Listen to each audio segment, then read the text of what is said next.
pour tentative de meurtre par empoisonnement.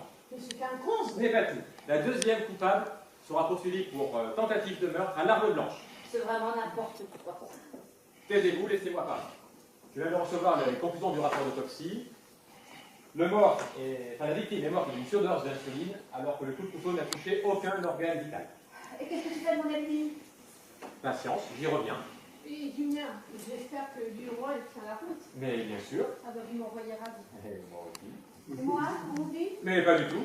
La première version de ton alibi est toujours valide, je m'en porte garant. Ah, bah tu vas pour le mieux dans le meilleur du monde. Si je comprends bien, les deux femmes supposées coupables ont des alibis incontestables.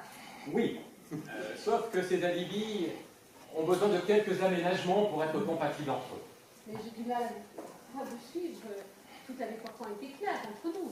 Pour moi aussi, concernant mon premier alibi, il n'y a rien à changer et je ne vois pas ce que tu veux aménager. Oui, bon, allez, c'est bon. Laissez-moi parler. Le temps presse. Hein. Ne m'interrompez pas. Si l'une d'entre vous n'est pas d'accord, je n'assurerai qu'un seul alibi sur les deux. La même que la mienne, à mon avis. Ça suffit. Comme vous semblez le comprendre, j'ai fait à chacune de vous deux la même proposition, prétendre avoir passé la nuit du crime ensemble, en échange d'une compensation que chacune a acceptée sans difficulté. Je vous l'ai dit, je ne compte pas revenir sur mes propositions, mais certains aménagements sont nécessaires. Je ne vois vraiment pas lesquels. En effet, je ne vois pas d'autre solution que de sacrifier l'une de nous deux. Vous manquez vraiment d'imagination. Aucune de vous deux n'a passé un seul instant qu'on ait pu passer la nuit à trois dans le même lit. Et ne me dites pas que cela vous choquerait. Non, ce sont des choses qui se pratiquent régulièrement aujourd'hui, et ça n'étonnera personne, ce sera parfaitement crédible. En plus, ce n'est pas des oies blanches. Bon. Un homme et deux femmes pour une nuit de plaisir, ça n'étonnera personne. Alors évidemment, je vais passer pour un super mâle, et vous pour deux seuls hommes. Vu les enjeux, ça n'a pas grande importance. Conclusion. Mes propositions de vous servir d'alibi tiennent toujours avec, évidemment, en compensation de vraies nuits d'amour. Et en plus, en prime, pourquoi pas, une nuit d'amour à trois. Je suis tout à fait partante.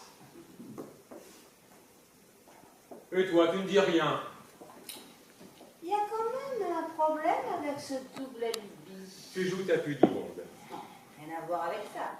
Tu me connais suffisamment, mais avec ton système, il n'y a plus de coupable. Mais bien sûr que si. Sauf que le présumé coupable ne sera pas l'une de nous deux.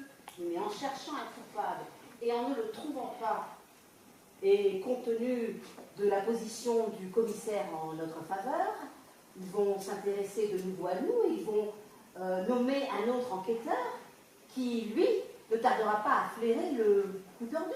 Et que proposes-tu alors? De se contenter d'un seul alibi, le mien, parce qu'après tout, c'est vraiment toi qui as assassiné notre amant commun. Mais tu n'es qu'une garce, ton intention de le tuer était la même que la mienne, hein. Ta maladresse n'est pas une excuse. Bon, ça suffit.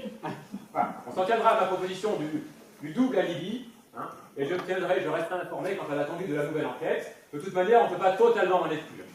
Et puis, les subordonnés au commissariat me tiendront informé. Oh, bah détrompe-toi.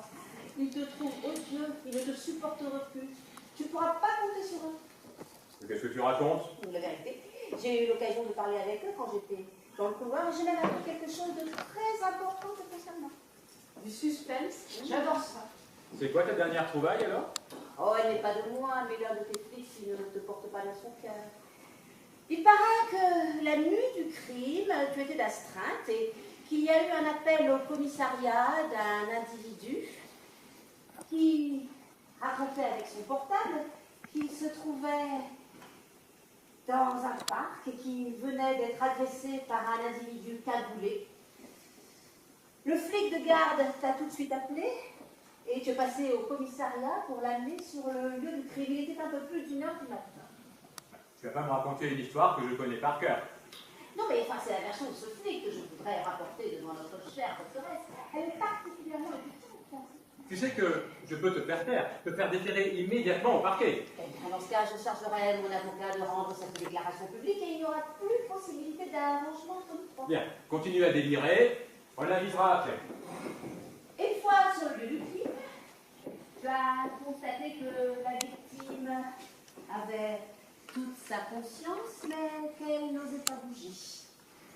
Elle t'a vu, elle a paru effrayée, elle s'est écriée. Toi, ici? Tu t'es alors tourné vers le flic de garde et tu lui as ordonné de rentrer au commissariat en taxi pour finir sa garde.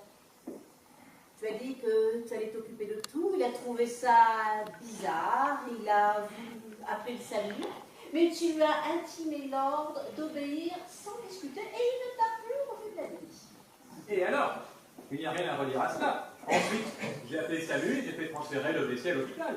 Oui, sauf que tu as attendu 7 heures du matin pour appeler les secours, le temps pour le blessé de mourir ou pour toi de l'achever.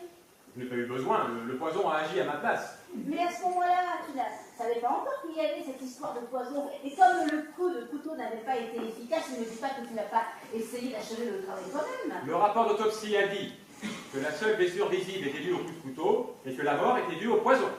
D'accord, mais comment tu vas justifier ton délai pour appeler le salut? En modifiant mon heure d'arrivée sur place. 7 heures du matin au lieu d'1 heure du matin. Le flic de garde qui m'accompagnait est d'accord pour cette petite modification d'horaire en échange d'un sérieux coup de pouce de ma part pour l'accession à son grade, au grade de brigadier. En fait, votre proposition de nous fournir un alibi, c'était un moyen de vous en forger un pour vous, avec en plus le bénéfice de nous avoir l'une et l'autre dans votre lit. Ah, vous êtes un ripou sacrément malin. Malin, c'est sûr. Parce que le flic qui devait marcher là dans sa combine des heures n'en a rien fait. Et au contraire, il a recherché sur son ordinateur des archives concernant la victime et comme par hasard, il a trouvé que celui-ci avait été autrefois témoin d'une de tes nombreuses bavures, qu'il s'était même essayé au chantage avant que l'affaire ne soit classée. Et depuis, vous vous évitiez. Et l'autre soir, eh bien, le destin en a décidé autrement. Pour le flic de garde, c'était une bavure de trop. Et en accord avec ses collègues, il a appelé la police des policiers. Il m'a même dit que les choses allaient se régler d'un instant à l'autre. Mais qu'est-ce que tu racontes? Mais ce flic t'a raconté n'importe quoi. Et comme il te savait aux abois, toi tu l'as cru. Tu t'es cru sauvé. Pas du tout. Mais nous ne sommes peut-être pas sauvés. Mais nous ne serons que les auteurs, les tentatives d'auteurs de crimes passionnels, alors que toi, tu seras un assassin de sang-froid. Merde, on est enfermé là. Enfermé